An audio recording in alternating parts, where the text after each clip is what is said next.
Hello everyone, welcome to Shreeji classes. तो जैसा कि हम लोग कर रहे थे स्ट्रक्चर ऑफ एटम में हम लोगों ने बोर्स मॉडल पढ़ लिया था। अब हम एमिशन पढ़ेंगे, एब्जॉर्प्शन पढ़ेंगे, ग्राउंड स्टेट पढ़ेंगे, एक्साइटेड स्टेट पढ़ेंगे।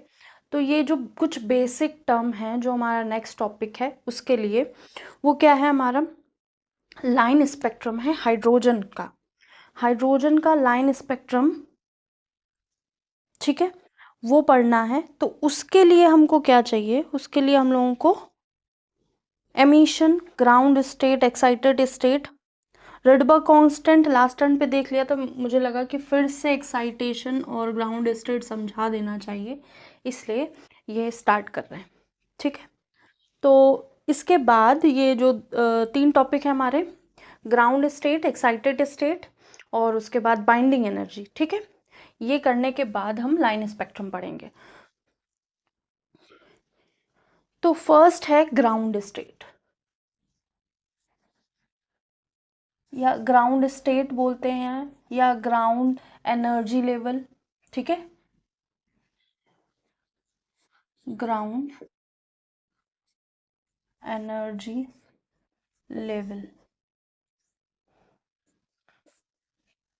ग्राउंड स्टेट एनर्जी लेवल या ग्राउंड स्टेट। ठीक है, तो ग्राउंड स्टेट क्या होता है, लोअर मोस्ट ऑर्बिट होता है या lowest orbit, lowest energy orbit, ऐसा ऑर्बिट जिसकी लोएस्ट एनर्जी हो। ठीक है, तो हमारे पास कोई एटम है, उसकी एनर्जी स्टेट ऐसी ऐसी है। ठीक है, तो एक बहुत छोटा सा पार्ट ले लिया हमने। जब बहुत छोटा सा पार्ट लिया हमने, तो हमने क्या किया कि इस एटम को ना लेके हम लोगों ने ऐसे एनर्जी लेवल्स बना दिए ऐसे। ठीक है, ये जो फर्स्ट वाला एनर्जी लेवल है उसको हम ग्राउंड स्टेट बोलते हैं। तो ग्राउंड स्टेट सबके लिए अलग होता है। ठीक है, कहीं जब जो हम बोहर या फिर हाइड्रोजन स्पेक्ट्रम की बात कर रहे हैं उसमें हम लोग n=1 लेते हैं। ठीक है, तो कहीं कहीं n=0 भी लिया जाता है, यहाँ हम n=1 लेंगे। अब इस ग्राउंड स्टेट लेवल से जिसकी वैल्यू क्या होगी, where lowest energy orbit of an atom where n=1, जहाँ n 1 है।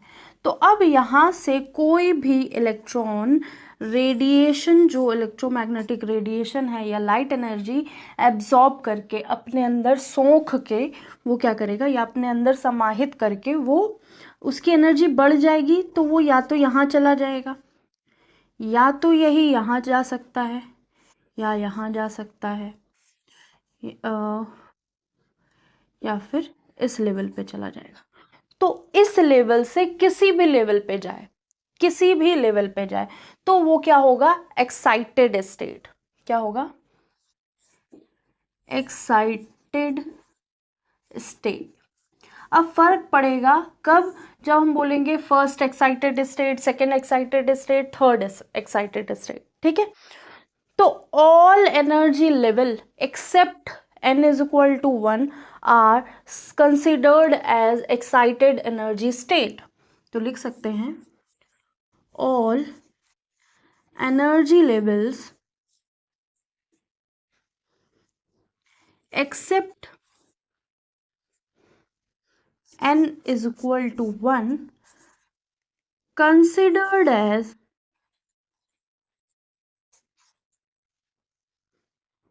Excited state. ठीक है, ये हो गया हमारा एक्साइटेड स्टेट। अब ये जो n=2 है ना, इसको बोलेंगे फर्स्ट एक्साइटेड स्टेट, मतलब हमारा ग्राउंड स्टेट से फर्स्ट एक्साइटेड स्टेट पे इलेक्ट्रॉन ट्रांसफर हो गया। अगर n3 पे चला जाए तो क्या बोलेंगे, सेकेंड एक्साइटेड स्टेट पे हमारा इलेक्ट्रॉन चला गया है। n=4 पे बोलेंगे तो थर्ड एक्साइटेड स्टेट पे हमारा इलेक्ट्रॉन एनर्जी लेके चला गया है। ठीक है,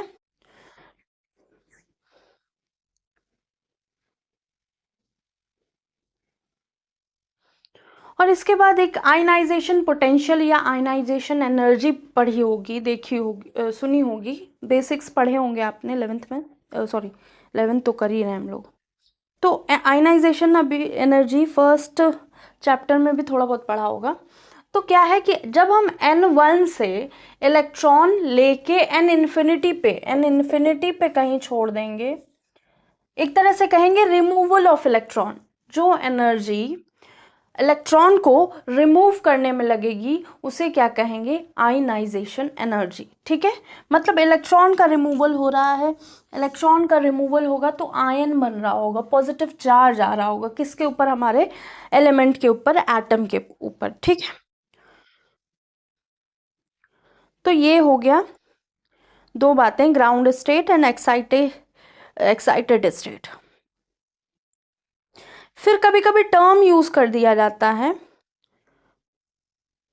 एक्साइटेशन एनर्जी। एक्साइटेशन एनर्जी क्या है,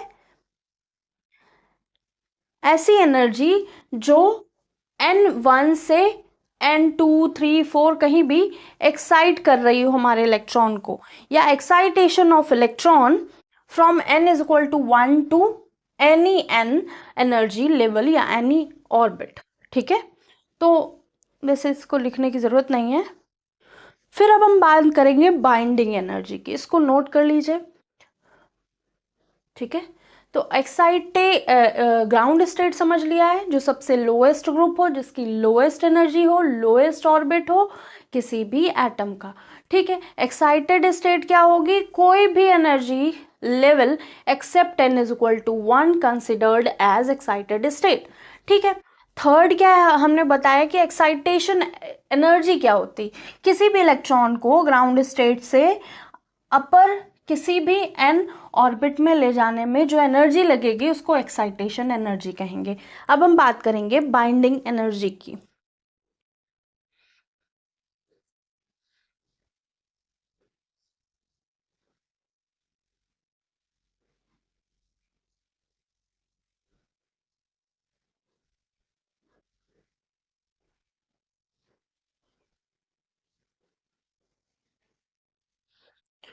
तो बाइंडिंग एनर्जी भी हमारी आयनाइजेशन एनर्जी की तरह ही है।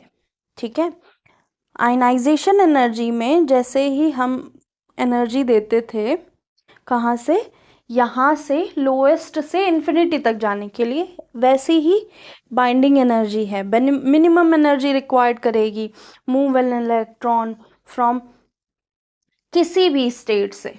ठीक है, हमने क्या बोला, एक्साइटेशन या आयनाइजेशन पोटेंशियल क्या था, minimum energy required to remove an electron from n1 से इन्फिनिटी ले जाने पे, तो इसको आयनाइजेशन एनर्जी कहेंगे। बाइंडिंग एनर्जी क्या कहेंगे, किसी भी ऑर्बिट से, कोई भी ऑर्बिट हो हमारे पास, ठीक है, कोई भी ऑर्बिट हो, उससे हम अगर इलेक्ट्रॉन को इन्फिनिटी पे ले जा रहे हैं तो वो होगी हमारी बाइंडिंग एनर्जी। इसको लिखते हैं, इसका थोड़ा सा डायग्राम भी समझते हैं। ठीक है, इसको रब करें।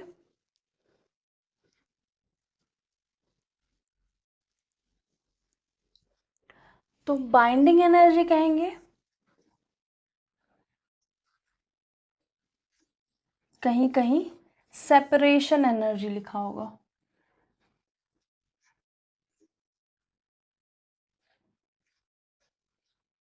तो ये क्या है, किसी भी एनर्जी लेवल से अगर हम रिमूव करेंगे इलेक्ट्रॉन और मिनिमम अमाउंट ऑफ एनर्जी देके, जितनी कम से कम हम एनर्जी दे सकें, तो ये हमारे एनर्जी लेवल है।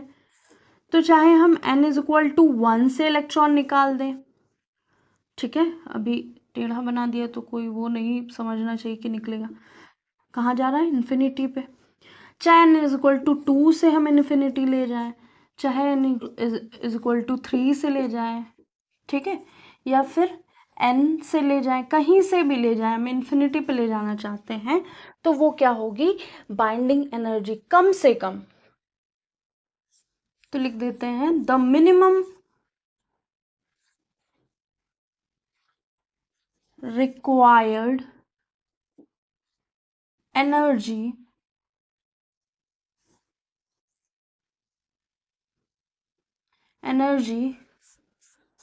to remove electron from any orbit या एनर्जी लेवल, ऑर्बिट या energy level n to n is equal to infinity. किसी भी n से लेकर इन्फिनिटी पे हम क्या भेज देंगे, minimum amount of energy to remove या मूव लिख सकते हैं, क्योंकि एक तरह से हम हटा नहीं रहे, किसी न किसी लेवल पे है, इन्फिनिटी लेवल पे, तो 1 से लेकर इन्फिनिटी कोई ना कोई लेवल है। और रिमूव भी लिख सकते क्योंकि इन्फिनिटी एक तरह से डिटैच हो जाएगा, कहाँ से, न्यूक्लियस से। तो रिमूव लिखो या मूव लिखो, electron from any orbit and या any state to infinity is called या is known as binding energy. ठीक है,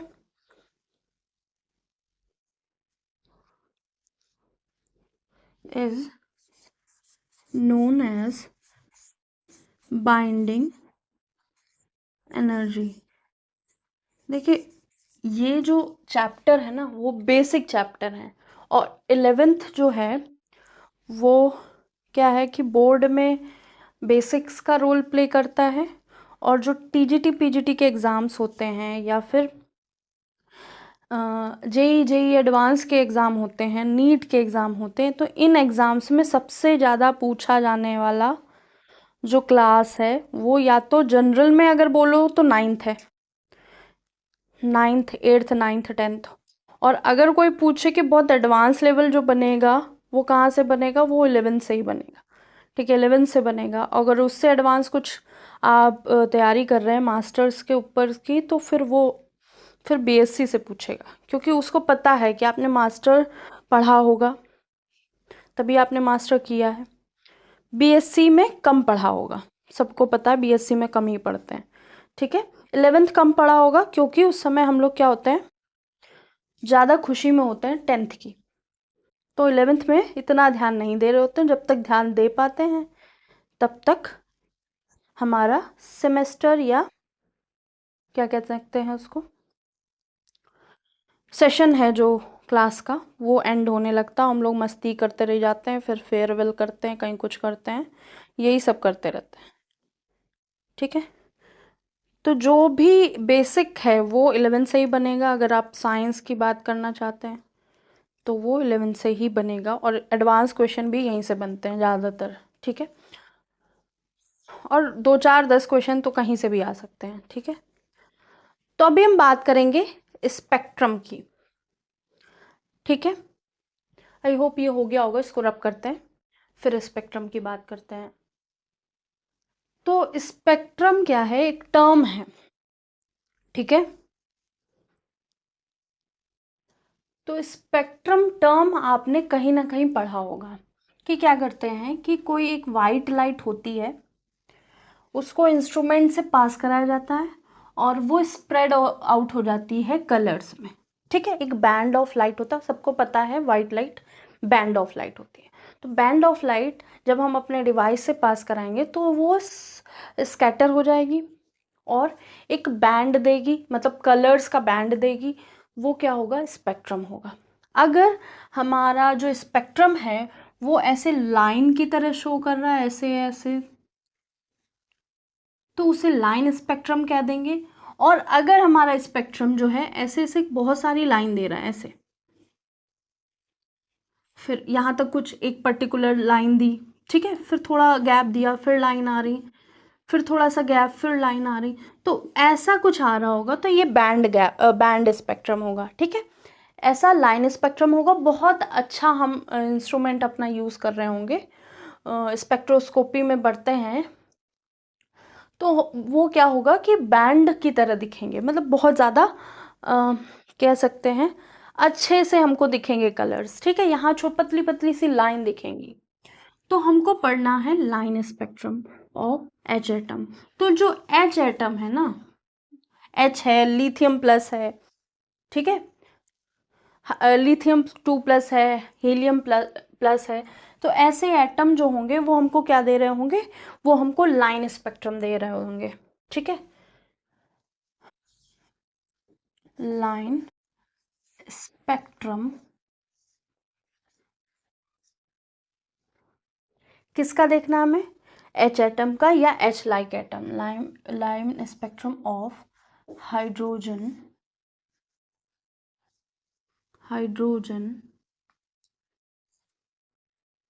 और एच लाइक एटम। तो एच लाइक एटम क्या है, जिनके पास H हो या जिनके पास एक इलेक्ट्रॉन, ठीक है, आउटर मोस्ट शेल पे एक इलेक्ट्रॉन हो और वही एक इलेक्ट्रॉन क्या हो रहा हो, हमको स्पेक्ट्रा दे रहा हो।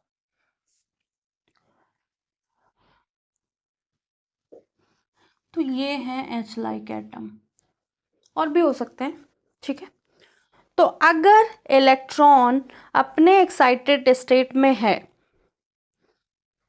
ठीक है, हमने एनर्जी दे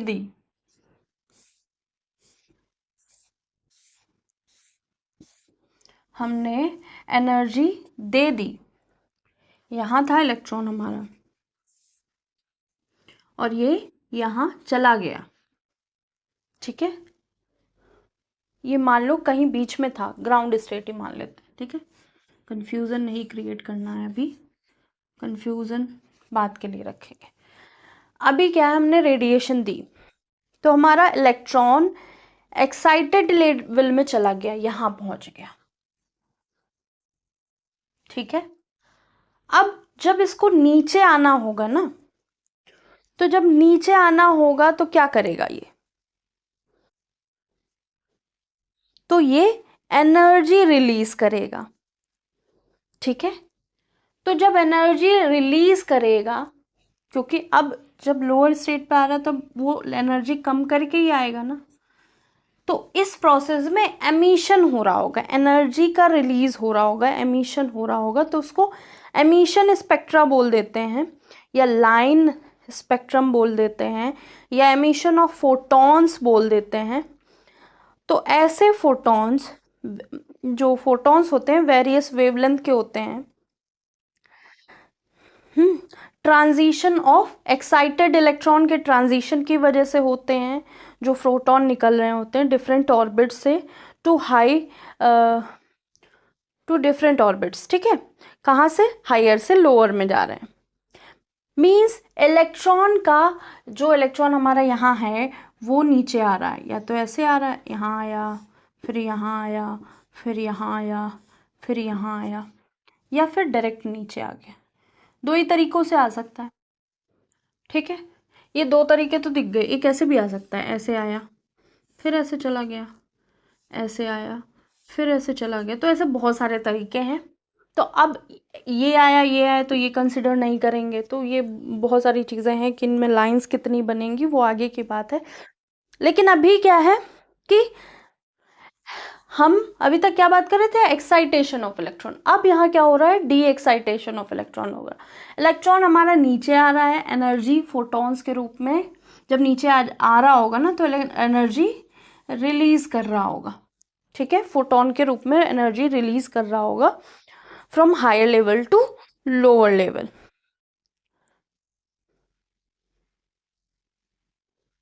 तो एच स्पेक्ट्रम में जब बात करेंगे या बोहर मॉडल की बात करेंगे तो यहाँ एनर्जी लेवल बराबर नहीं होंगे। देखा था -13.6 लिखा था, उसके बाद कुछ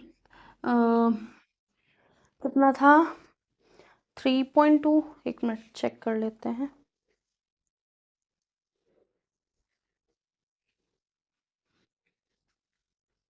-3.4 था, -3.4 था जेड स्क्वायर, उसके बाद क्या था -1.5 ऐसे कुछ था। तो यहाँ पे जो एनर्जी गैप है ना, यहाँ 10 का अंतर है और यहाँ ऑलमोस्ट 2 का अंतर है, ठीक है, कुछ 2 के आसपास, आगे पीछे देख लेना। तो ये क्या है, जब यहाँ से यहाँ का गैप देखा तो हाइड्रोजन एटम की बात करी जाए, हाइड्रोजन एटम स्पेक्ट्रम या बोहर मॉडल में एनर्जी गैप की बात करी जाए तो क्या है, एनर्जी गैप इनके इक्वल नहीं है। तो ये एक जनरल नॉलेज पता होना चाहिए कि एनर्जी गैप्स लेवल के डिफरेंट है, ठीक है। तो जब इलेक्ट्रॉन सारे मूव करके 1 पे आ रहे होंगे, मतलब एक्साइटेशन हो गया, कोई किसी लेवल पे पहुंच गया, कोई किसी लेवल पे पहुंच गया, तो जब आ रहे होंगे ना वापस, तो अगर फर्स्ट लेवल पे आएंगे तो लाइमन सीरीज बनाएंगे, सेकंड लेवल पे आएंगे तो बाल्मर बनाएंगे, थर्ड पे आएंगे तो थर्ड पे क्या बनाते हैं, थर्ड पे हमारा पाशन बनता है, फोर्थ पे ब्रैकेट बनता है, फिफ्थ पे पी फंड बनता है, सिक्स पे हमफ्री बनता है, ठीक है। अब हम लिखवाते हैं जो एच स्पेक्ट्रम की मेन बात है, ठीक है। इसको रब करके फिगर फिर से बनाएंगे, टेंशन नहीं लेनी है, पहले ही हम लिख लेते हैं 1-2 लाइन इसके बारे में।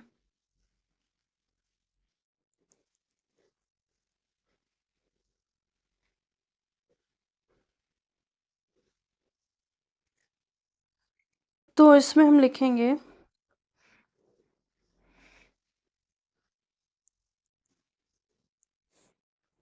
Energy release during D excitation of electron या emission of electron, emission of energy या रिमूवल ऑफ एनर्जी या release of energy during D excitation of electron from higher level to low level, higher energy level to low energy level, energy level to low, oh, low energy level, higher energy level से low energy नहीं, emission of energy during D excitation of electron from higher energy to lower energy, ठीक है, is known as in hydrogen like atom, लिख लेते हैं in hydrogen like atom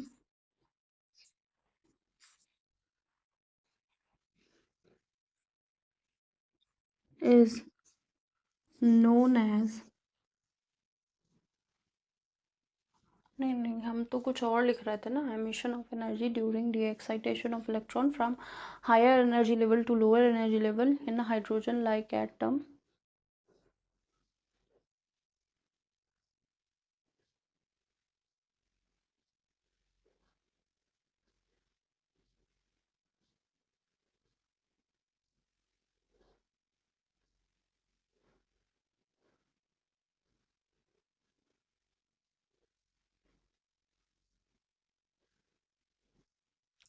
in the form of photon, ठीक है, photon के form में emission हो रही है एनर्जी, इन फॉर्म ऑफ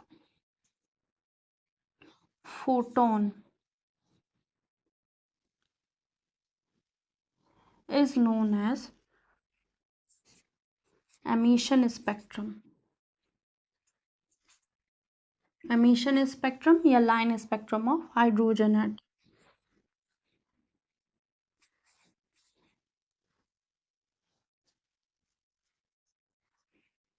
और line spectrum of H atom, ठीक है। तो ये हो गई कहानी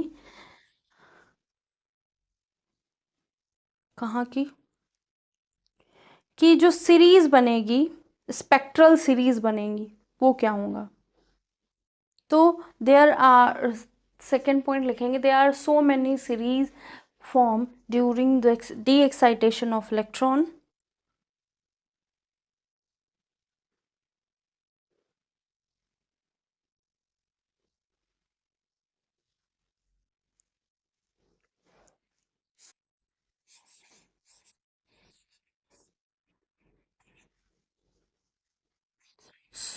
many spectral series form during de-excitation of electron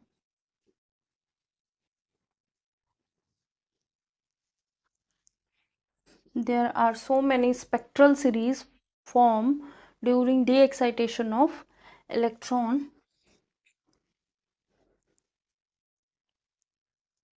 when electron move from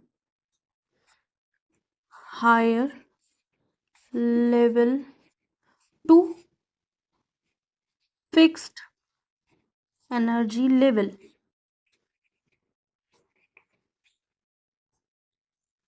ठीक है, कहीं हायर एनर्जी लेवल से किसी फिक्स्ड एनर्जी लेवल पे आ रहा है, ठीक है, तो एक सीरीज बनेगी।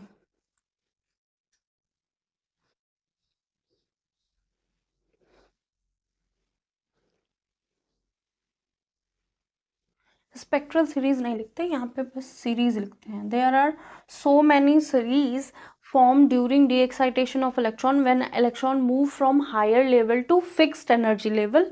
This is known as, this series is known as a spectral series. Such series are known as spectral series, ठीक है, स्पेक्ट्रल सीरीज।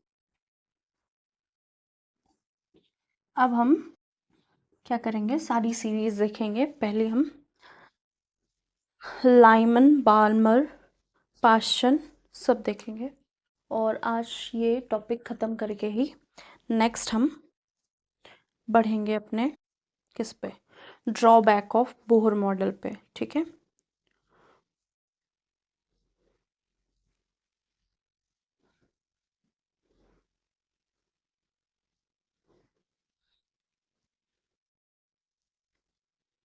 फिर हाइजेनबर्ग अनसर्टेनिटी प्रिंसिपल है,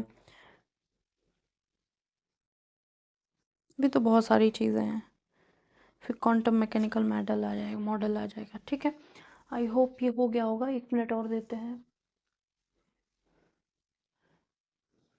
फिर उसके बाद हम लोग क्या करेंगे, लाइमन, पाश्चन, बाल्मर ये सब करेंगे।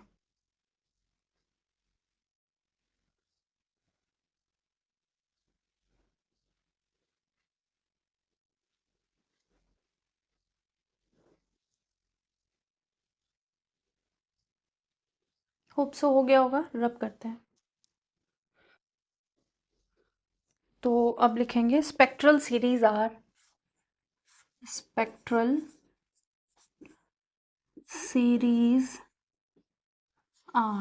आप चाहे तो पूरा चीज़ डायग्राम में लिख सकते हैं, नहीं चाहे तो अलग लाइन बना के लिख सकते हैं। पहली हमारी लाइमन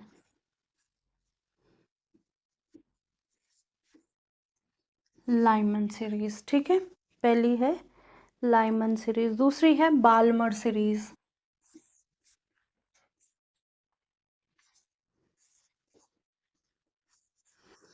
तीसरी है पाश्चन सीरीज।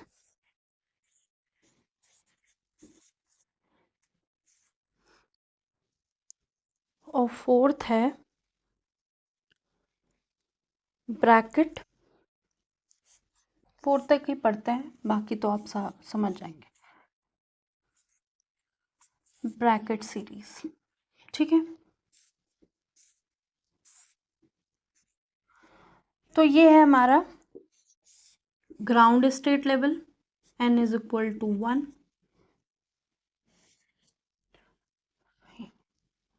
इसको और थोड़ा 1 मिनट देखते हैं शो कहाँ तक हो रहा है। ठीक है, दिख रहा है। ये हो गया n इज इक्वल टू 1, ठीक है। फिर सेकेंड है हमारा n इज इक्वल टू 2। ये है n इज इक्वल टू 3। ये है n इज इक्वल टू 4, फिर एक हमने ये सीरीज़ बना दी और एक हमने ये बना दी, n इज इक्वल टू 5 और ये n इज इक्वल टू 6। ठीक है, तो ध्यान रखिएगा कि सीरीज़ बनानी है तो गैप लेके बनाइएगा अपना। अब मैंने क्या कहा था, लाइमन सीरीज़ क्या है, लाइमन सीरीज़ में क्या होगा, ट्रांजिशन ऑफ इलेक्ट्रॉन या डी एक्साइटेशन ऑफ इलेक्ट्रॉन लिखेंगे, transition of electron from n is equal to n से लेकर 1 में आ जाएगी। ठीक है, कहीं से भी लेकर इन्फिनिटी से लेकर इन्फिनिटी टू कहीं भी 4 3 2 2 कहाँ तक आ जाएगी, n इज इक्वल टू 1। ठीक है, तो हम कहीं से भी लाएं, कहीं से भी हमारा इलेक्ट्रॉन आ रहा हो, कहाँ आ रहा होगा, n1 पे, कहीं से भी इलेक्ट्रॉन आ रहा हो, यहाँ से तो नहीं आएगा। एक इन्फिनिटी से बनाते हैं, एक ये हमारा इन्फिनिटी से आ रहा है पहला, ये n6 से आ रहा है, फिर n5 से आ रहा है, फिर n4 से आ रहा है, फिर n3 से आ रहा है, n2 से आ रहा है। तो ये जो सीरीज बनेगी ना कि हमारा इलेक्ट्रॉन कहीं से भी आ रहे हैं, कहाँ आ रहे हैं, 1 पे आ रहे हैं, तो ये जो सीरीज होगी इसको बोलेंगे लाइमन सीरीज। ठीक है, नेक्स्ट क्या है, हमारे जो इलेक्ट्रॉन है पहले इन्फिनिटी से कहाँ आ रहा है, सेकंड स्टेट पे, फिर 6 से कहाँ आ रहा है, सेकंड स्टेट पे, फिर 5th से कहाँ आ रहा है, सेकंड स्टेट पे, 4th से कहाँ आ रहा है, सेकंड स्टेट से 3rd पे कहाँ आ रहा है, सेकंड स्टेट पे। तो ये क्या हो जाएगी, बाल्मर सीरीज। ठीक है, तो ट्रांजिशन कहाँ से हो रहा होगा, transition of electron from n is equal to infinity to 4 3 to n is equal to 2 तक। ठीक है, अब हम बात करेंगे पाश्चन सीरीज की। पाश्चन सीरीज मतलब इन्फिनिटी से हमारा इलेक्ट्रॉन कहाँ आ रहा है, n3 पे, फिर 6 से n3 पे, फिर 5 से n3 पे, फिर 4 से n3 पे। तो ये कौन सी सीरीज होगी, ये होगी हमारी पाश्चन सीरीज।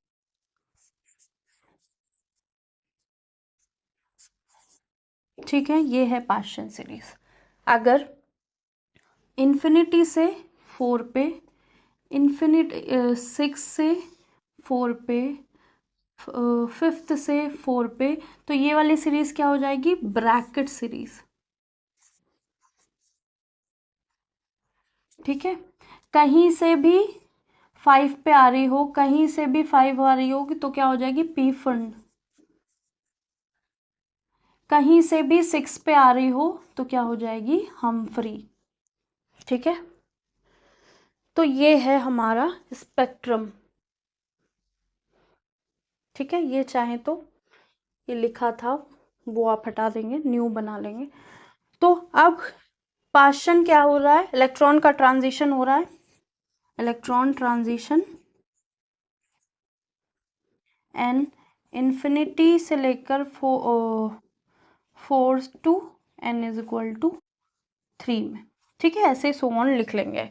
अब इसमें एक इम्पॉर्टेंट बात ये लिखनी है कि जो बाल्मर सीरीज है ना, बाल्मर सीरीज की फर्स्ट 4 सीरीज जो 6 से सेकंड पे आ रही, 5 से सेकंड पे आ रही, 4 से सेकंड पे आ रही, 3 से सेकंड पे आ रही। ठीक है, कहाँ आ रही हैं, सेकंड पे आ रही हैं, 1 2 3 4। ये जो फर्स्ट 4 लाइंस है ना, वो क्या कहलाएंगी, विजिबल रीजन कहलाएंगी, फॉलो करेंगी फॉल्स ऑन विजिबल रीजन। तो ये जो 4 लाइन है ना, 1 2 3 4, तो ये कहाँ फॉल करेंगी, फॉल ऑन विजिबल रीजन। तो इसको एक लाइन लिख सकते हैं नीचे, या फिर इसको रब करके लिखेंगे, ठीक है। आप पूरा देख लीजिए। तो आफ्टर 4 लाइंस, फर्स्ट 4 लाइंस, उसके बाद वो यूवी रीजन में करेगा। तो मतलब इसके ऊपर कहीं से भी आ रही हो, कहीं से भी आ रही होगी, तो वो कहाँ होगा, यूवी रीजन में, सॉरी यूवी रीजन, हाँ यूवी रीजन में। और ये कहाँ होगा, विजिबल रीजन में। जो इसकी लाइन होंगी, फर्स्ट 4 लाइन विजिबल रीजन में लाई करेंगी, बाकी किस में, यूवी रीजन में। तो ये हो गया है कंप्लीट हमारा लाइन स्पेक्ट्रम। अब एक चीज़ लिखनी है, मैक्सिमम नंबर ऑफ लाइन कितनी होंगी वो लिख लेंगे। और एक ये कि फर्स्ट 4 लाइन बाल्मर सीरीज की विजिबल रीजन में आती हैं। स्कोर रफ करते हैं।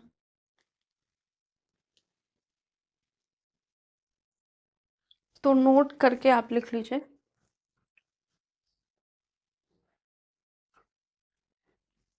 पहला, first 4 lines in Balmer series lie on visible region। उस सीरीज की वेवलेंथ विजिबल रीजन में लाई करेगी, ठीक है।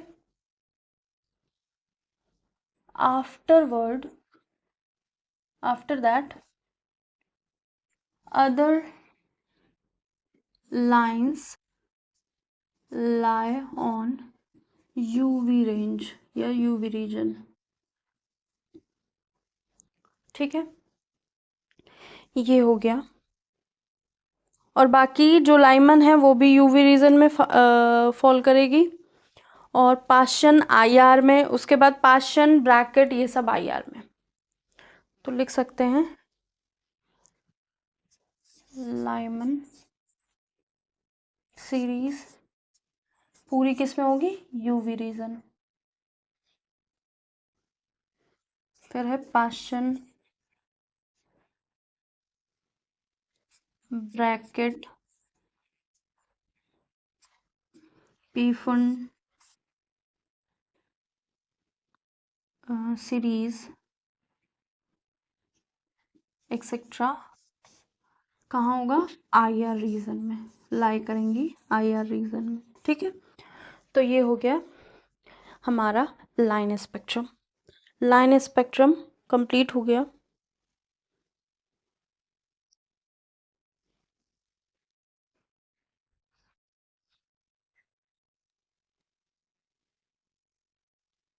तो लाइन जो ऑप्टेन होंगी वो डिफरेंट एनर्जी की होंगी, डिफरेंट वेव लेंथ की होंगी, ठीक है। फ्रीक्वेंसी डिफरेंट होगी। तो मैक्सिमम लाइन कितनी ऑप्टेन्ड होंगी, मैक्सिमम लाइन इन सीरीज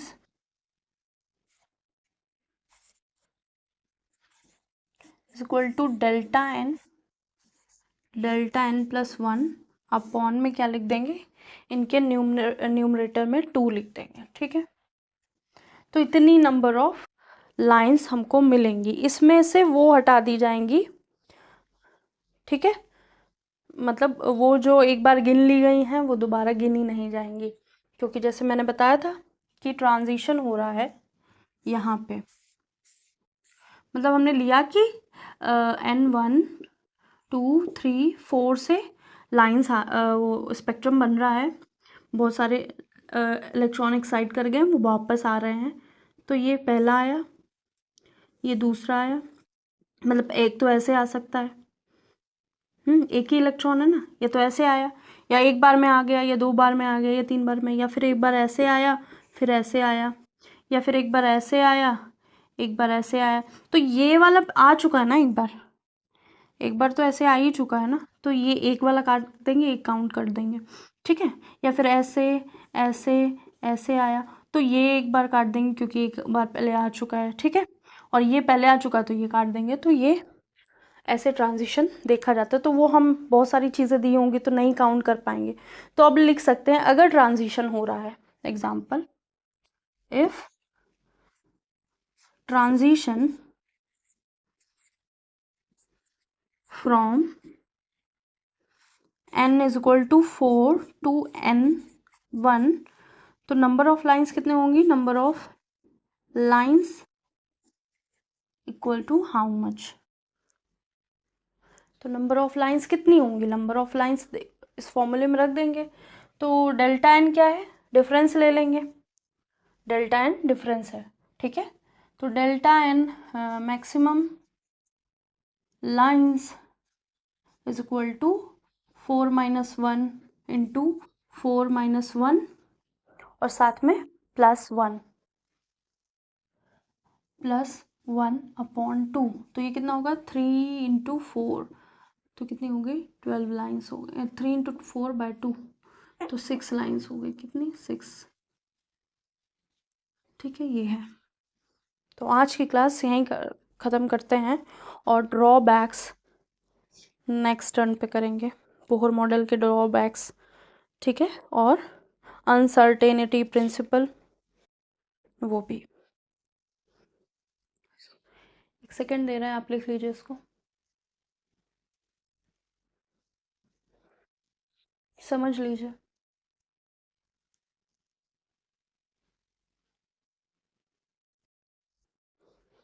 तो आज क्लास यहीं तक रखते हैं, जो भी चीज़ें ना समझ में आई हो आप कमेंट कर सकते हैं, नेक्स्ट क्लास में हम आपको समझाएंगे। अगर कोई नहीं दिक्कत है और ऐसे ही थोड़ी सी चीज़ें रह गई हैं या कुछ स्किप कर गया दिमाग से, तो दोबारा वीडियो देख लीजिए आप। आज के लिए इतना ही, लाइक एंड सब्सक्राइब ज़रूर कीजिएगा, कमेंट कीजिएगा, जो आपको न्यू टॉपिक पढ़ना हो उसके लिए भी आप कमेंट कर सकते हैं। Thank you.